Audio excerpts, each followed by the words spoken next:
11:58 in the morning on September 1, 1923, the ground beneath the Tokyo and Yokohama region began to move with violent force.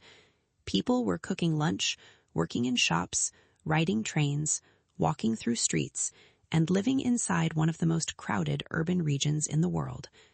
The earthquake was catastrophic by itself, but the disaster that followed became even larger.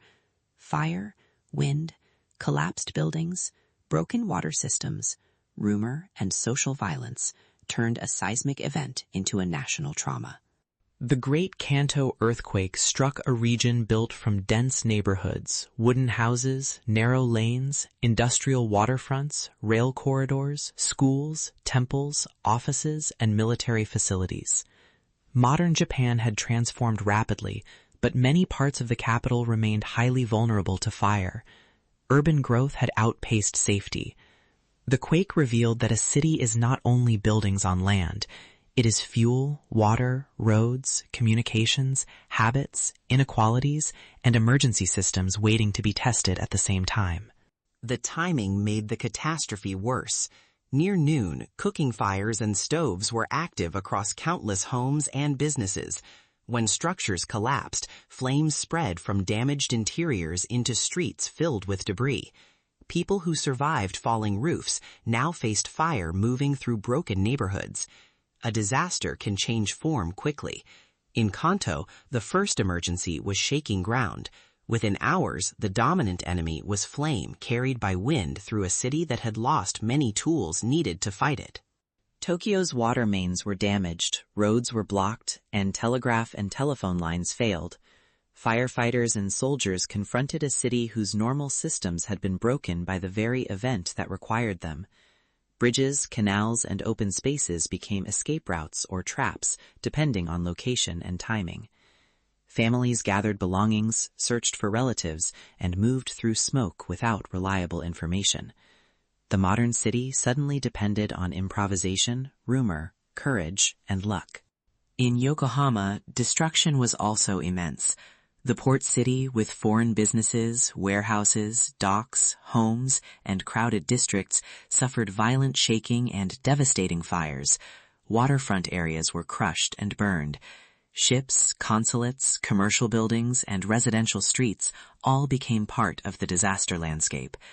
The earthquake did not strike one symbolic capital alone. It tore through a connected urban region where trade, empire, migration, and daily life met along the bay. One of the most horrifying episodes occurred at open refuge areas where thousands fled fire only to be caught by firestorms. At the former Army clothing depot site in Tokyo, an enormous crowd seeking safety was overwhelmed as heat, wind, and burning debris swept through. Belongings meant to preserve family survival became fuel. The tragedy shows how evacuation is not simply movement away from danger. It requires spaces that remain safe under the changing physics of disaster. The death toll reached well over 100,000, with many killed by fires after the initial shaking. Numbers at that scale can become difficult to feel, so the photographs matter. They show flattened districts, smoke columns, crowds carrying bundles, bridges lined with refugees, ruined brick buildings, burned fields of rubble, and survivors staring across cities they no longer recognized. The images record not only damage, but displacement, people forced to become witnesses to the disappearance of their own streets. The disaster also produced a darker human crisis, rumors and vigilante violence. False claims spread that Koreans and other marginalized people were committing attacks or poisoning wells. In the panic after the earthquake, mobs and some authorities targeted innocent people. This violence is part of the historical record and cannot be separated from the disaster. Catastrophe tests physical structures, but it also tests social trust. In 1923, fear and prejudice killed people who had already survived the shaking. The role of rumor shows how information can become a life safety system. When communications fail, people fill gaps with suspicion, hearsay, and fear. Accurate public messaging is therefore not a luxury after disaster. It is as necessary as water, roads, and medical care. The Great Kanto earthquake warns that a city can be damaged twice, first by earth and fire, then by lies that turn neighbors into targets. Relief and reconstruction began amid ruins. Soldiers, officials, medical workers, volunteers, foreign residents, and ordinary citizens tried to organize food, shelter, sanitation, and transport. Refugee camps emerged. Bodies had to be recovered and identified. Disease prevention mattered because enormous numbers of people were suddenly homeless. The disaster demanded practical decisions about where people would sleep, how they would eat, how streets would reopen, and how a capital could function after losing so much of itself. Reconstruction became a political and urban planning project. Officials debated wider roads, parks, bridges, fire breaks, land readjustment, and modernized infrastructure. The ruins created an opportunity to reshape Tokyo, but also a struggle over property, memory, cost, and authority. Rebuilding after disaster is never only technical. It decides whose neighborhoods return, whose losses are recognized, and which lessons become concrete rather than speeches. Photographs and postcards from the aftermath circulated widely. Some were documentary evidence, others became part of a visual culture of catastrophe. We must look at them carefully. A ruined street is not simply an image of destruction. It contains questions about construction materials, class, density, emergency access, and the people pushed through that space.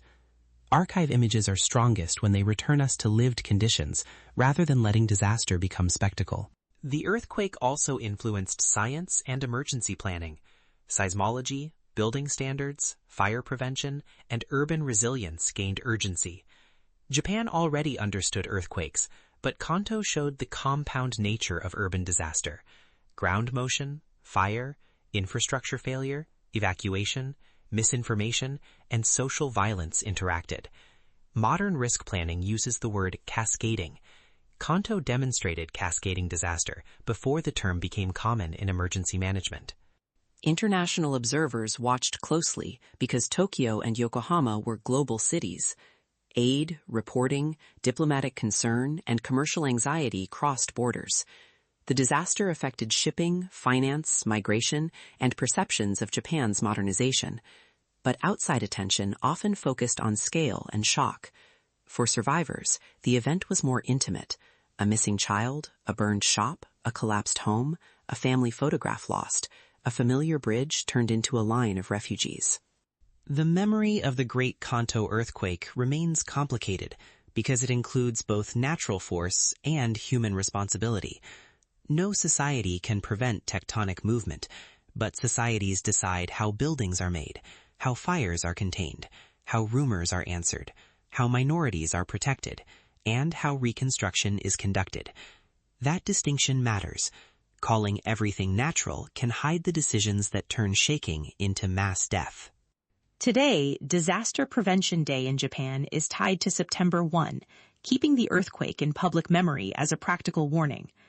Drills, preparedness education, and emergency planning carry traces of 1923. Memory becomes useful when it changes behavior before the next emergency. The goal is not to live in fear of the ground. It is to recognize that preparedness is a form of respect for those who learned the cost of unpreparedness first. The Great Kanto earthquake endures because it shows the full anatomy of urban catastrophe. A fault moved, buildings fell, fire spread, water failed, rumors killed, and reconstruction reshaped a capital. The disaster was physical, social, political, and moral at once.